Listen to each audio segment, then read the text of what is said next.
morning. Good morning, everybody. Well, happy Friday. Yes, it's Friday. So a happy Friday to all. This is the Anthony Gargano Show, brought to you by Rite Aid, your neighborhood pharmacy. Visit your local Rite Aid today. Stock up on allergy relief. I know mine are barking today. Walk in or schedule a vaccine appointment at riteaid.com. Well, welcome in, first of all, to all of our matriarchs out there. I want to wish you guys a happy Mother's Day. All right? See, here's the deal. Matriarchs are the glue to every family. They just are. There's one thing that we as men in families, we if left our own devices, we would be living under a rock, right? We would be doing everything that's unhealthy. It's the matriarchs, it's the glue of the family, right? They keep everything rolling. I'm blessed with many incredible women in my life, from my mother and my Aunt Cookie and my grandmother, right? And just how much I love them. My wife, Tamara, her mom, Patty Ann, like just beautiful women that are the glue of our world, right? So I want to wish them a happy Mother's Day to all of our matriarchs out there. Today's coordinator day. I'm excited to talk about coordinators. I love the assistant football coach. I've always been a fan of coaches. The wisdom, the leadership qualities, the demarcation, I should say, between a good coach and a bad one is very real. Like it's the point. It's success points to really good coaching sets, and the assistants, when we talk about the NFL, are vital. Just look at what happened last year. We all know that what happened in that there is Nick Sirianni, and he's, all of a sudden 2 years in, and he's searching, looking for his two new coordinators. Shane Steichen, who was terrific, he left. Jonathan Gannon, of course, gets the job at Arizona.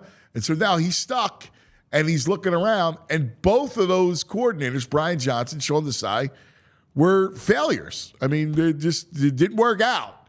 And we saw this before when the Eagles coordinators were poached under Doug Peterson. And we saw how quickly the team and the success unraveled. And I truly believe that if you had the coordinators that they had the year before, last year's unraveling would not have happened. I think coordinators, and they provide such a strength, right?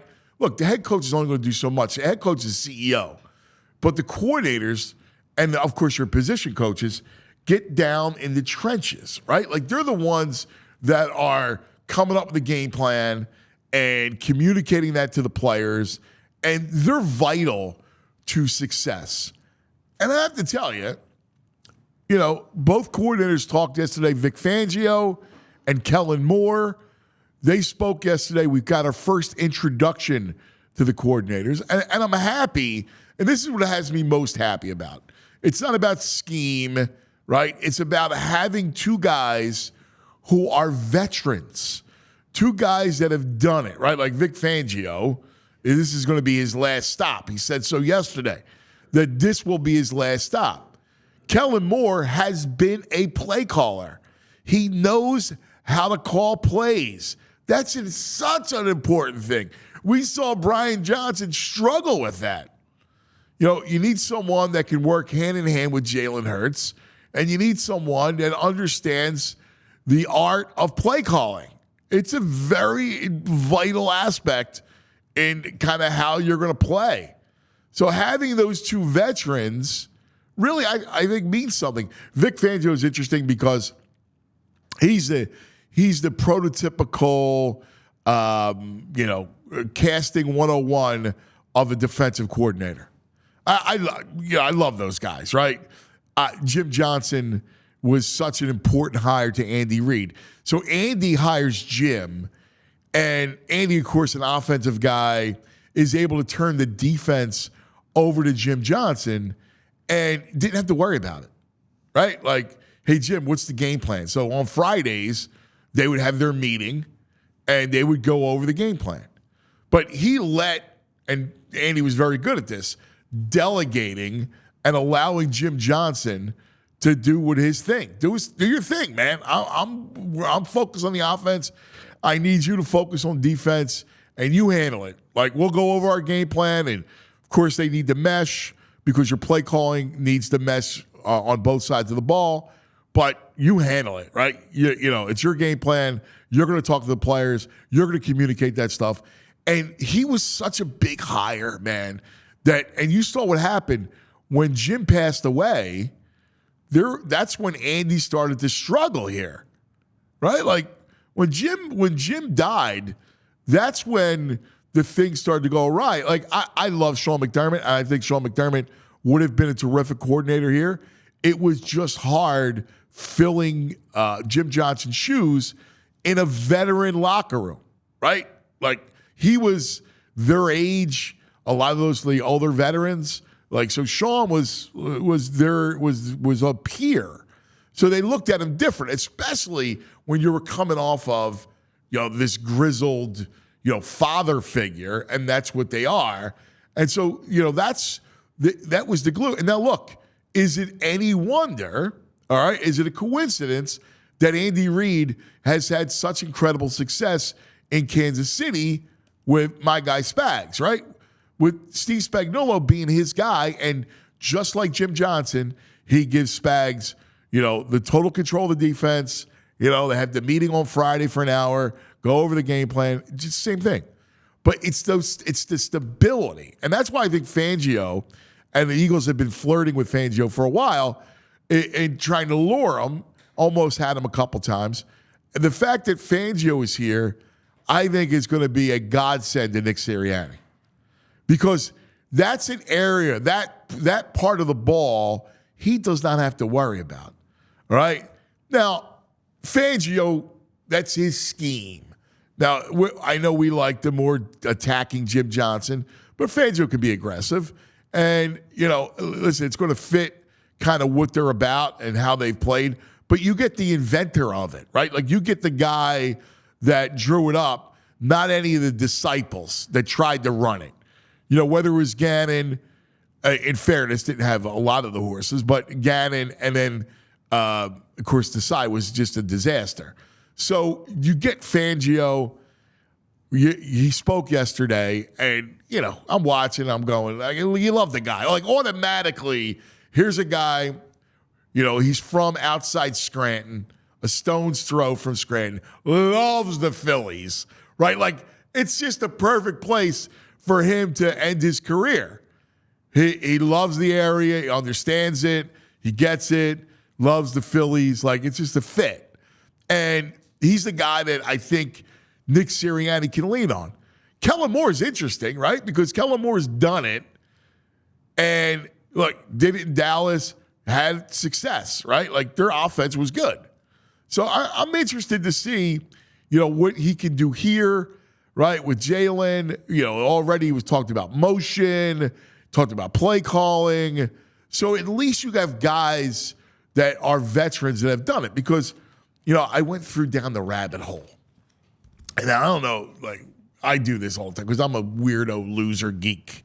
I started to think about the coordinators in my lifetime, right? So when I was a little boy, the Eagles under Dick Vermeil had a guy named Marion Campbell. And then he took over the reins as the head coach after Dick Vermeil. And Marion Campbell was the architect back then of this bend but don't break defense. And it's a lot like today. It's not dissimilar to Fangio's scheme. It's a little, there's different nuances to it, and the game was completely different back then. But the idea was, we're not going to allow big plays. You're going to have to matriculate down the field. And that did not fit well, the Swamp Fox in Philadelphia. It was not a great kind of, situation. And then you had Wade Phillips, who turned out to be a really good coach, obviously Jeff Fisher. But there was really Buddy Ryan's defense. And that was the attacking defense. So he was really the coordinator. And then you go from him to Bud Carson, who was this longtime, incredible defensive coordinator with the Browns, right? And he was great. And then there's the drop-off. That gets us to Jim Johnson. And then after Jim, right? And we loved Jim, right? But after Jim, you had the quick Sean McDermott thing that we went into. You had Juan Castillo. You remember that was they were playing the wide nine, and they had Juan. Andy moved him from the other side of the ball. Juan talked Andy into it, saying, listen, I know this. I can do this. He wound up playing that wide nine. The D-line coach was out of his mind, and that was a disaster. That brings us to the Chip Kelly era and Billy Davis, which was a complete, unmitigated disaster. Then Jim Schwartz comes, right?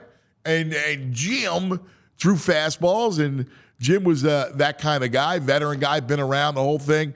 And Schwartz actually had a great year in Cleveland.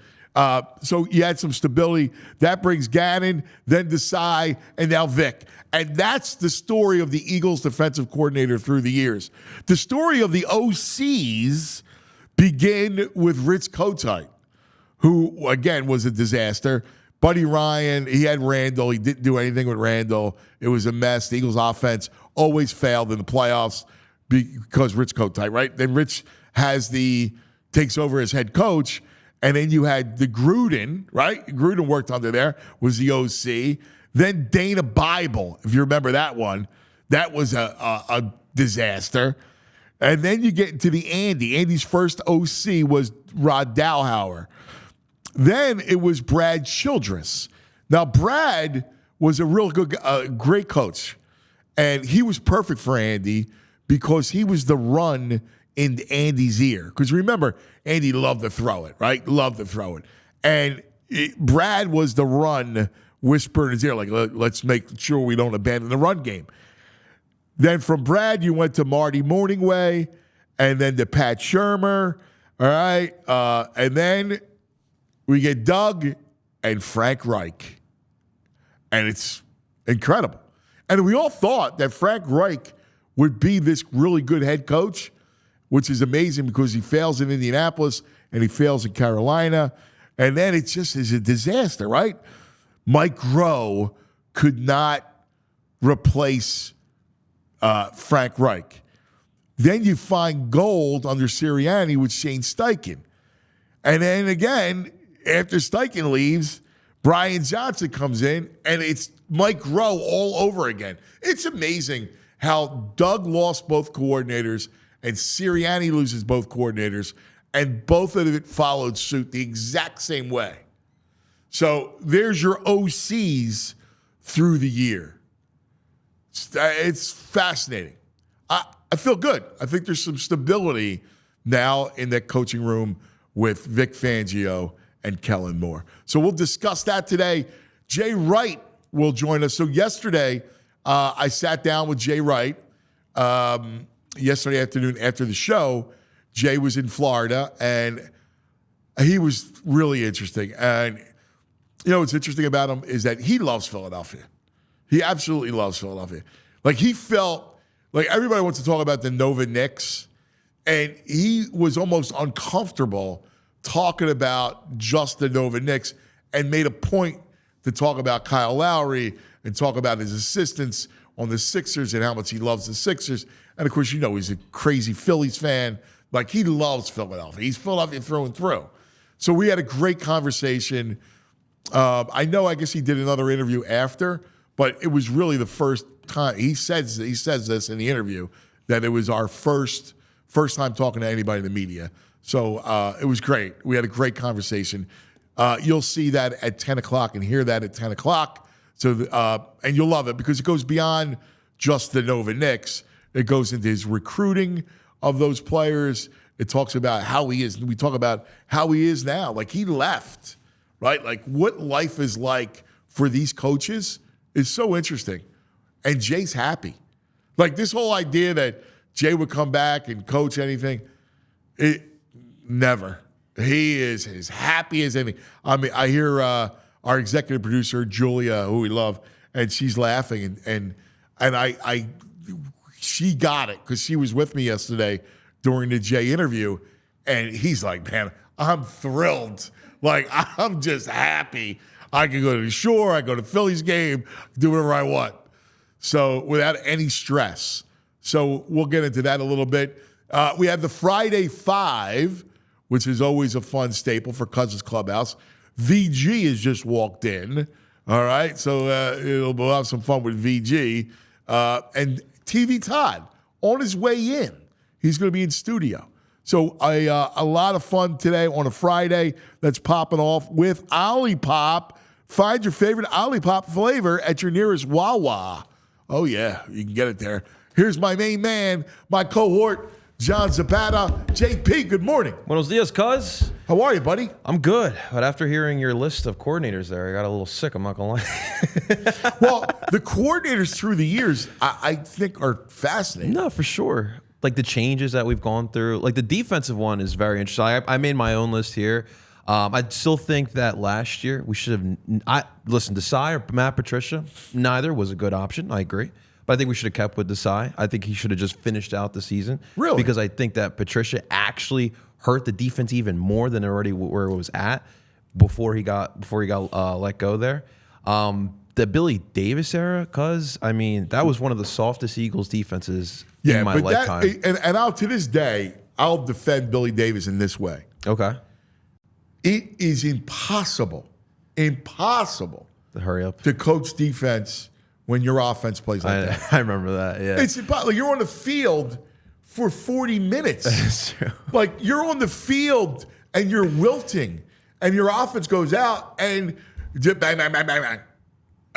Quick. And it's impossible to coach defense. Like it's one thing if you're in college football like Chip Kelly was and you're in Oregon and you got recruit after recruit and you got a sideline full of players that you can marshal in and out. That's true. The NFL, you don't have roster sizes like that. How about the corners he had, though? The Kerry Williams, Oh, the Bradley Fletchers. I remember after that Cowboys game, it was a 2014, Des Bryant just absolutely ruined Bradley Fletcher's career. You go right on Wikipedia, someone already got it. They already put on Bradley Fletcher's Wikipedia profile. The father of Bradley Fletcher, Des Bryant. Like I just remember that. Are you serious? Yeah. Oh, that's great. I remember that whole era. The Juan Castillo one, as a kid, I loved it because I always felt like if you understood the offensive game, it would give you an advantage defensively. But there's just so many nuances defensively. But you know what? In fairness, like there's a backstory to everything, right? The backstory to Billy Davis was Chip Kelly's offense, right? Like who? And by the way, Chip Kelly was in control of the roster and put no resources on defense, right? Like he didn't put anything. He was all about offense. So you mentioned Kerry Williams and Bradley Fletcher, right? Like Byron Maxwell. If you're Billy Davis and you're going to war with that squad, like Chiquito making business decisions. Horrible, right? You remember that I called him Chiquito? Huh? Yeah. Oh, yeah. Chiquito. Well, I told you. I was so disappointed because he was the first Colombian player to play for the Birds, and this is how we represent my football team? Yeah, come on. Yeah. Making decisions at the goal line like that? I was joking around. Yeah. Chiquito. Yeah, it was horrible. That was terrible. It was horrible. But that's the backstory. Like, no, I don't care. I have the utmost respect for Spags, right? He couldn't have done it. Yeah. You couldn't. And I remember, in fact, Spags had left the Rams. Okay. He got fired in St. Louis. And and the Eagles needed a DC. And I remember talking to Chip, telling him, like, dude, Spags is sitting there, and I think he wants to work. And Chip was like, well, we'll talk about a D-backs coach. I'm like, what? And then he's like, dude, I'm not interested in that. And you can't Like he A wasn't going to do that, and B, Spags is smart, right? He's like, I don't know if I could go and be even a DC behind that offense in the way he runs things. So it worked. That was sometimes the job you don't take. Yeah. That's the best decision for you. It's worked out very well for Spags, but like that's the thing. Like, you know, we talked about Chip yesterday. We're talking about Chip today. Like, he was really his own worst enemy. Oh yeah, totally. Like the thing is, and he too gimmicky for the NFL. He thought like his hurry up offense was going to be the thing for the next 10 years, and everyone figured it out. Yeah. He had the four. Remember the 4 plays? Yeah. Everyone made fun of his little playbook. Yeah. It was. Yeah. I mean, it's like anything else, right? The first year you have success, and then all of a sudden those guys figure it out, right? Like that's how it works. The Juan Castillo backstory is interesting in that obviously he was not fit to be a DC. Now he had talked to Andy into doing it, but in reality, it was really about the wide 9. Jim Washburn. Yes. Jimmy. Yes. So Jim Washburn was really the de facto, coordinator, right? Like Juan called plays on, but he was under constraints because they ran that wide 9. And I'll never forget because the gaps were humongous. Yes, they were. You could drive a car through their gaps, And listen, there were times on 3rd and 12s where it works, and you can get to the quarterback. And somehow Jason Babin had like a career year. What was that, 2011? Yeah, it was a bad signing. Yeah. It was. I'll never forget Babin. I do. That was a disaster. But to bring it full circle, like I do feel good about these coordinators. With Vic, like I know a lot of people want to see like the old school mentality, but it's not really old school because I feel like Vic still keeps up with what's going on today, and I just love hearing him talking about. Because it's not so much about the system. It's about putting your players in the good situations. And I don't feel like the past 2 defensive coordinators always did that. So I loved hearing that about Vic Fangio.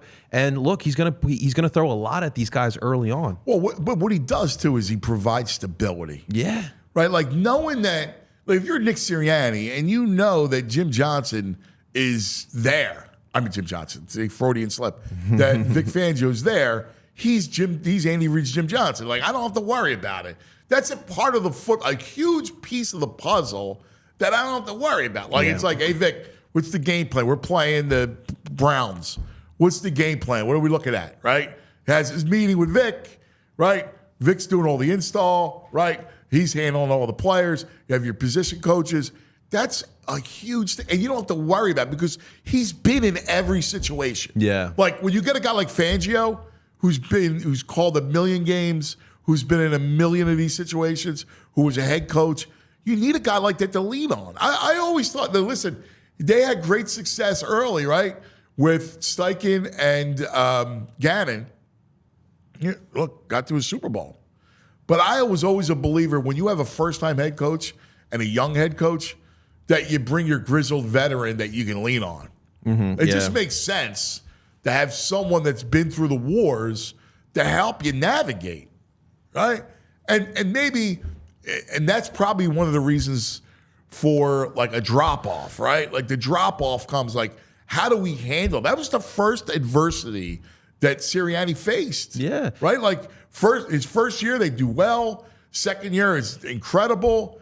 And then last year, they're rolling up until they hit the wall. They really hit that wall. And listen, Vic's got a lot of young defensive players that he can build and develop here. And that's got to be exciting for any defensive coordinator in Vic Fangio's stature to have guys like Jordan Davis, Jalen Carter, all the young secondary pieces. That's got to excite you as well. Yeah, look, look at that draft. That was great. Right? Like you got those 2 defensive backs. My God. Love seeing. You got Cooper DeJean. You're right. You got Kenyon. Like, that's a big deal. Saw him with the practice and the shells. I loved it. Got me excited. Yeah, it gets you excited, right? Yeah. I feel the same way. Especially today, it's like football weather. I walked out of my house this morning, and I'm like, damn. Oh, my God. It feels like November. The weather's so confusing. Like, we had beautiful weather like not that long ago, and now we're VG brought Seattle here. Right. It is Seattle, VG. Yeah, it is Seattle. The OC, it's interesting. Kellen Moore, JP, I feel good about having a side somebody who's done it. Yeah. Like, you need somebody who's done it. And the fact is, you know, you gotta. That's another reason why I like. It's going to help Sirianni. No, but like, cause like the offensive minds these days, it's all young. It's all a bunch of young, and he comes off as like that offensive genius. But the best part about Kellen is he's done it at the high. Right? They're all geniuses. Like, you know, other than, and honestly, the only real geniuses, there's a handful of them. It starts with Shanahan and McVay, right? Like, and then there's a couple other guys that I really like what they do, right? You know, Minnesota, right? There's a couple of them, you know, but other than that, I just think that there's something important because of the fact that he's played the quarterback position at the highest level, and he's also called plays in this league as well. No, I listen. I like Kellen Moore. I really do. do. I do. I like Kellen Moore. I'm not calling anybody an offensive genius. I just want someone who's competent, right? Like, honestly, just be competent. And I think Kellen Moore can be competent. Don't put Jalen in some tough spots there. Because last year was incompetent. Yeah. All right? So they need that. You ready for some motions? Yeah. Some pre-snap motions, cuz? I'm ready for a lot of different things. I'm ready for, I think, a much more balanced offense. Yeah. You got a lot of weapons. That's You're Kellen Moore, and you're sitting there, and you go, oh, my God, there's A.J. Brown, and there's Devontae Smith, and there's Dallas Goedert, and there's Saquon Barkley. It's got to be like a kid on Christmas morning. Yeah. That's exciting. Yes. Awesome. All right. We all silly like the mayor.